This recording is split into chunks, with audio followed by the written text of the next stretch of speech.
I have not seen a case so open and shut in my life. And the more that I read and the more details that I get into, I'm just shocked at how many lies were told, okay? Players in one of the ugliest Hollywood disputes in recent memory faced off in a New York City courtroom today. I believe that they are going to be able to prove in court that this was personal. Ryan Reynolds versus Justin Baldoni. All of the evidence points to that. As we're releasing more documents and text messages.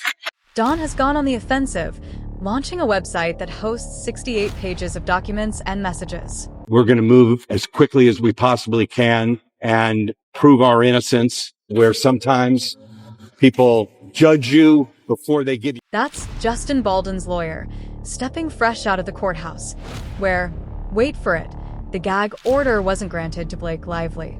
And just like that, this Hollywood saga went from a simmering scandal to a full-blown media circus. Blake Lively and Justin Baldwin's legal team strutted into what was supposed to be a routine pretrial hearing, a little polite back and forth, a few motions, maybe everyone heading home by lunch. But honey, this case? Anything but routine. The courtroom had barely settled when, boom, the drama unfolded like it was scripted. And if you thought that tea was hot, just wait. There's a whole lot more brewing in Hollywood's messiest kitchen.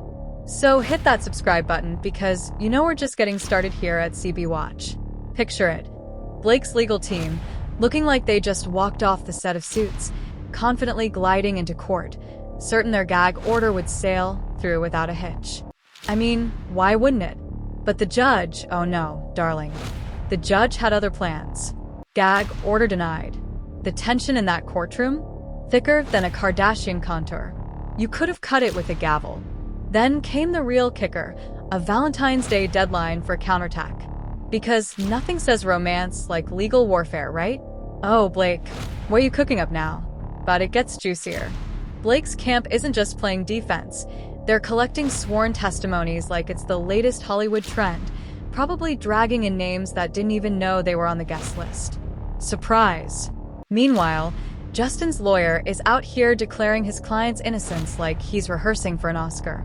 Justin will be vindicated, he insists, chin high, eyes on that imaginary courtroom victory speech. But let's be real, darlings. This isn't just about who wins in court. Both sides are waging a far bigger battle, the court of public opinion.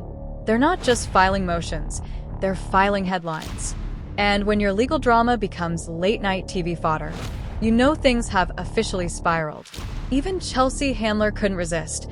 Roasting It Ends With Us, and its feuding co-stars at the Critics' Choice Awards. Hollywood, grab your popcorn.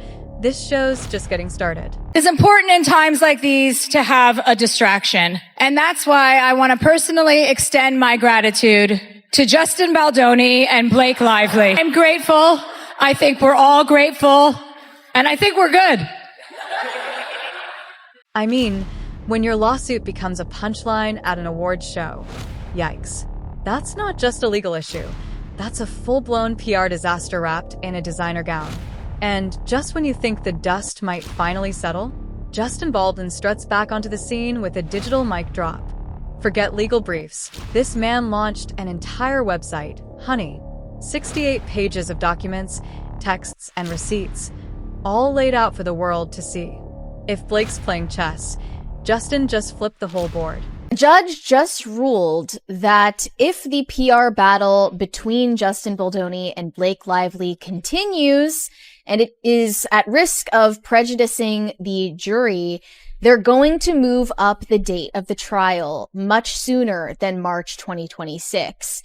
But that is unlikely to happen anytime soon, given that Justin Baldoni just launched a website for everyone to access all of the information about their lawsuit. Yep, a 168-page treasure trove of texts, emails, and receipts hotter than a Malibu summer.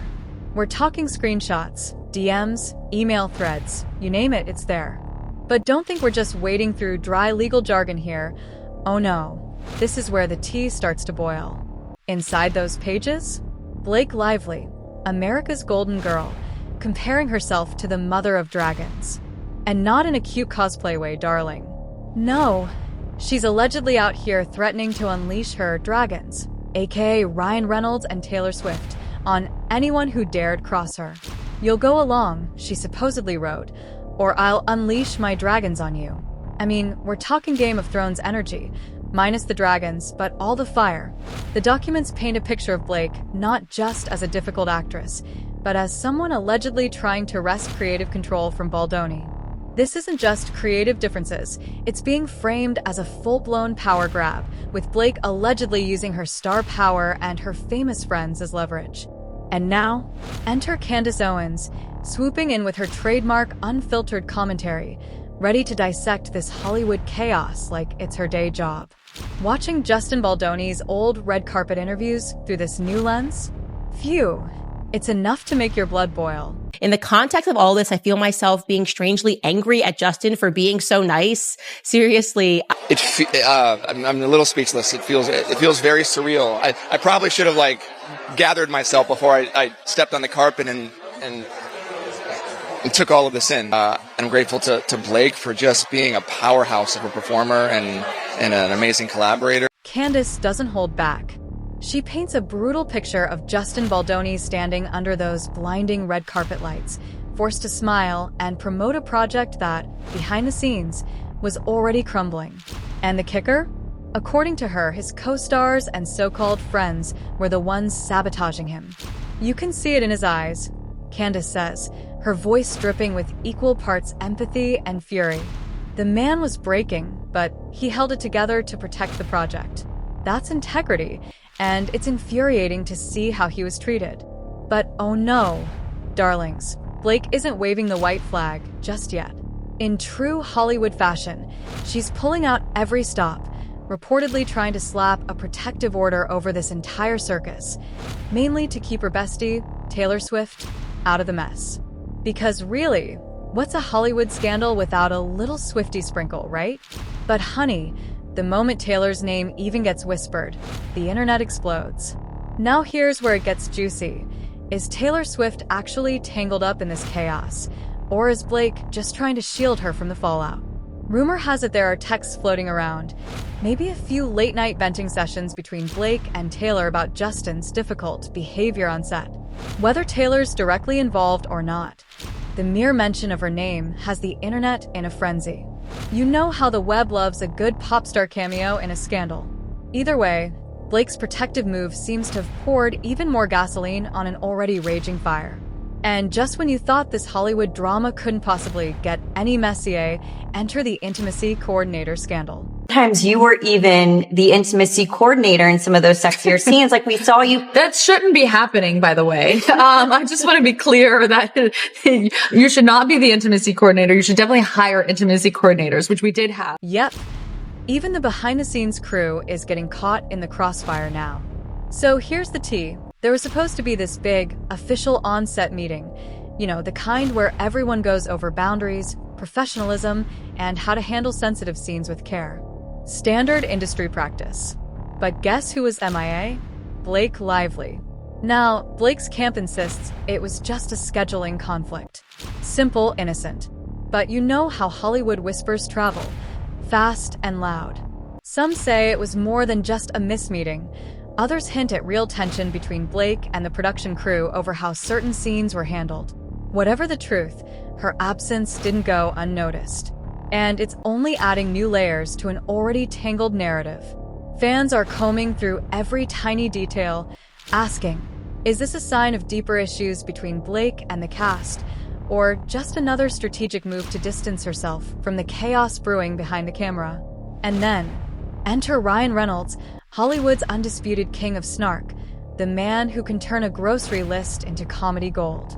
But according to Candace Owens, Ryan's trademark humor might not be so harmless this time. And the more that I watch and the more that I read, the more infuriated I become because it seems like it's never ending. I can't get to a bottom of their bullying. You are so mean.